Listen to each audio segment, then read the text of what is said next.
What is up, everyone? Welcome back to the Hardcore Fab Shop. I'm Anthony Bronner, and on today's video we are at part number 23 of our Hookers and Blow build. It is our 1946 Chevy pickup that is a rat rod wrecker truck that we're going to be driving to SEMA in just a few weeks. So this is where we're at today. I've got a painted up frame.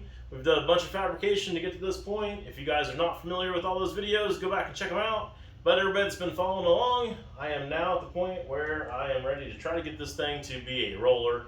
I've been working on the back end of it a little bit. It's pretty close to where it's ready to be a roller. Let me catch you guys up on where we're at back there, and then we'll get started and get the rest of this stuff done and make it roll.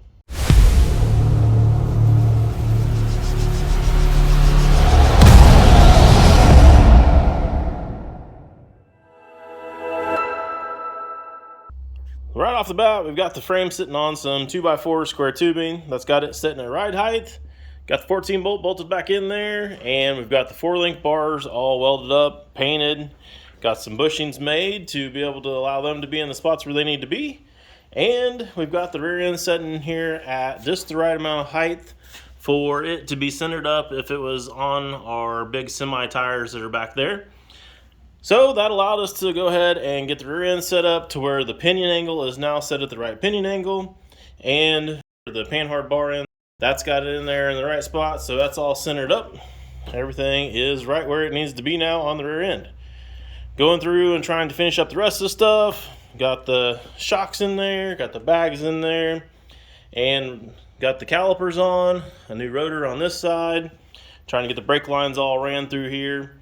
Get those back up here to where they're bolted on the top of the rear end.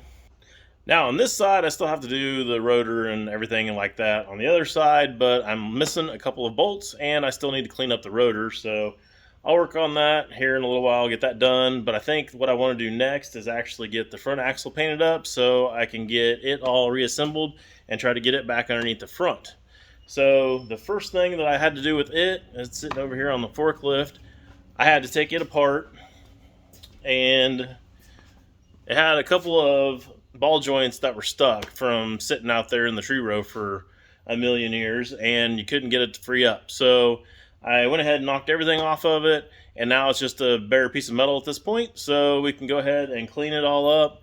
I want to go ahead and cap the ends of the tube so that we don't just have a hollow tube there all the time, and then get some paint on this thing so we can get the new ball joints in and start reassembling.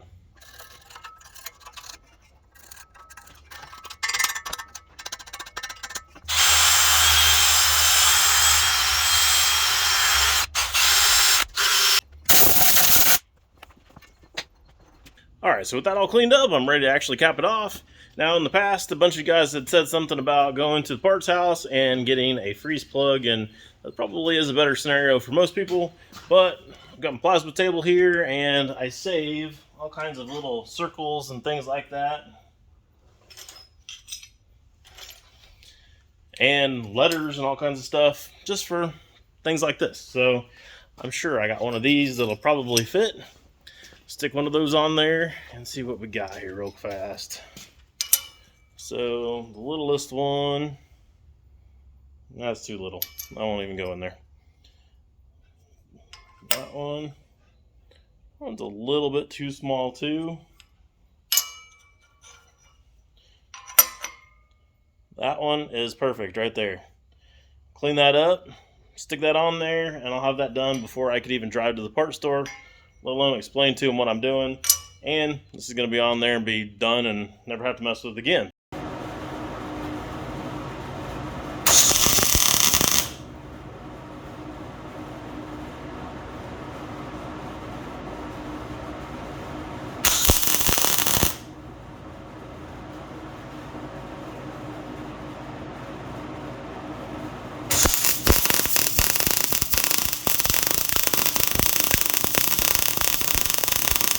Well, that's good enough. Let's get some paint on this thing.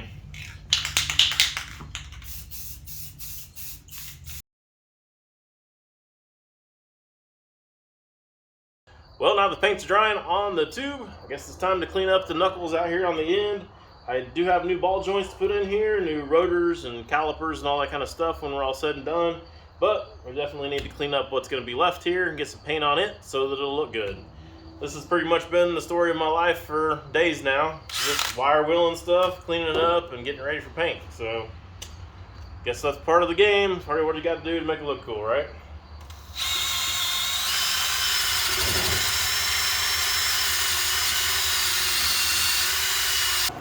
And just like the axle tube, I've got a couple circles here that were drops from my plasma table. I'll sit those in place here and just burn those in to cap off the spindle.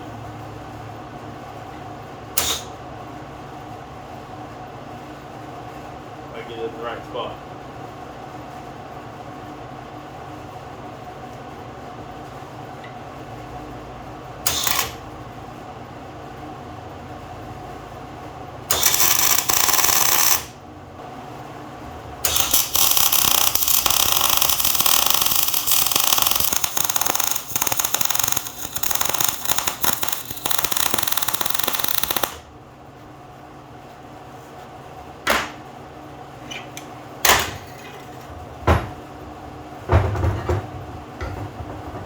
Alrighty then.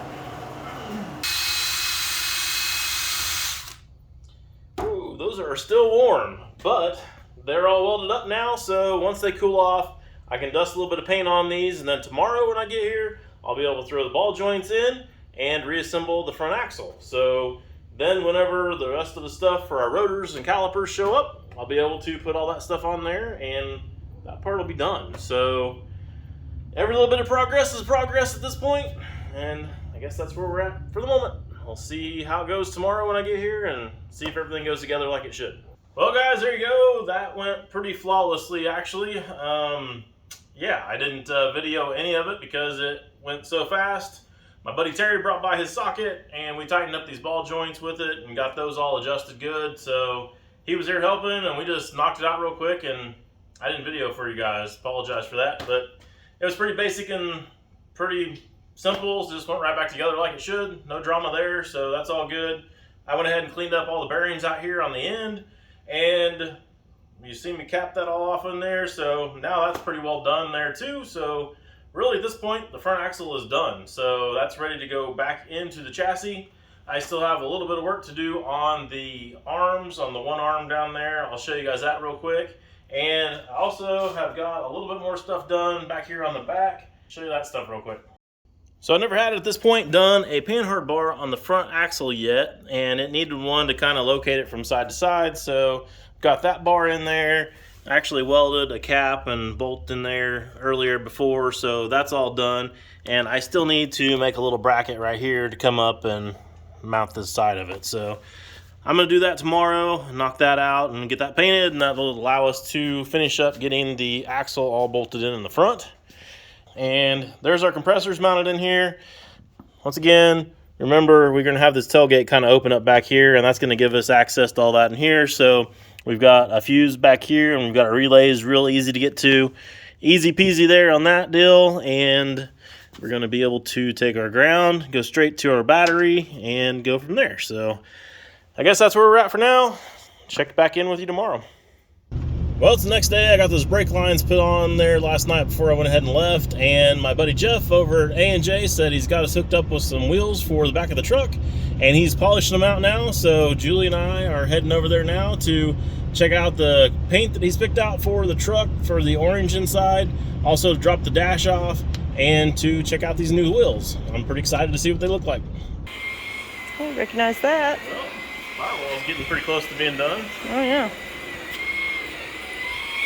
There's the man.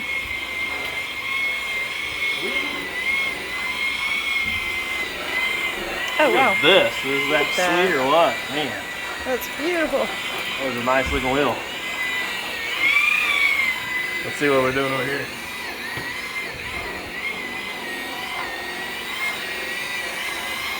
How's it going? It's going, man. Looks like you're back there. Just about. Check that out. Did he knock that out of the park or what? Those things look amazing. And these were not nice wheels to begin with at all. They were actually pretty rough. So I know he stuck a ton of work in there. And I just want to say thank you, Jeff, for doing that. I know you're watching, and I just want everybody to know that Jeff hooked me up with these wheels, and he did the polishing on these too, just to help us out on the build. So that means a ton to me that you did that. It's great great to have great friends that are willing to help you out on stuff like this. Makes a big difference in the end on what kind of product I'm able to turn out. So thank you again, Jeff, for doing that. And also for everyone else, since we got there just a little bit late, or a little bit early, I guess, if you will, for him to be able to finish up that last wheel, he went ahead and gave us a little bit of a demo on what he was doing there, and then he showed us all of his products that he was using to be able to make them look like this. So if you guys got any interest in that, I would say probably in the next day or so, I'll be able to get another video turned out with him talking about all that stuff. I was going to mix it into this video, but it actually ended up being so much information that I thought it ought to just be its own video. So look for that in the next day or so. So I think for now, I think that means that I need to get back to work on the chassis on this thing. I've got everything all set up, everything all painted and ready to go back together for the front end. So I'm going to knock that out real quick, and then I'll see if I can't find some valve stems and slip some tires on these things and make it to where this is a roller.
Well guys, my goal for this video was to be able to make this thing a roller, and there you go, it rolls. I had a few more things that I didn't really show you guys in the video, so I'll go over and cover them real quick before we wrap this one up. So our panhard bar is in now. That's crazy looking right now because it's aired all the way up, and it is there and it is tight. Looks pretty good at ride height. Looks good all the way down. Got a bar in here from our steering arm up front on the axle all the way down to the steering box. Had to end up putting some plumbing in, of course, to be able to air the bags up so that it would roll. So some of that's screwed in here, and still got to kind of refigure some of this on the front here, but from the cab back, it's pretty well right there where it's going to end up being. It ends up just in a little cushion clamp, and got all three of them right there together that's coming forward. And then it just goes up and over and around. Now it's going to get plumbed to the tank that's going to be above our bed. bed floor being on top of the frame rails there. So obviously we can't plumb that right now to the tank. We can't plumb the feed to the tank either, so just have the shop air there for now. Once the bed goes on, we'll get that stuff all finished up then. And got brake lines all ran across the axle now. That's all good. And just kind of use that stock T that comes with those and the stock line to come up and around. Little bracket here. That'll end up having a line coming there, right on down. And then obviously up to the firewall where the master cylinder is going to be. So that pretty much catches you guys up on everything there. Get you back here ways, get you a good side view. At the rear of this thing, aired all the way up, we've got 7 inches of clearance in the back. I was really thinking that we'd have closer to 8, but just that's all we got. So there you go. The front actually has 8, which I was planning on originally. So that's all good. And I think that's plenty of height for being able to clear anything that we're going to be trying to drive this thing over. And UPS just showed up with our new stainless steel center caps and some of these 4-inch spikes to go over the lug nuts. I think that is looking pretty sweet. So it's actually been a couple days now since we did the little video with Jeff polishing up those wheels, and I think I've actually got that pretty much edited now. So look for that video. I'm going to be posting a link to it right up here above. And I think before we call it quits on this one, we ought to see this thing go up and down a time or two.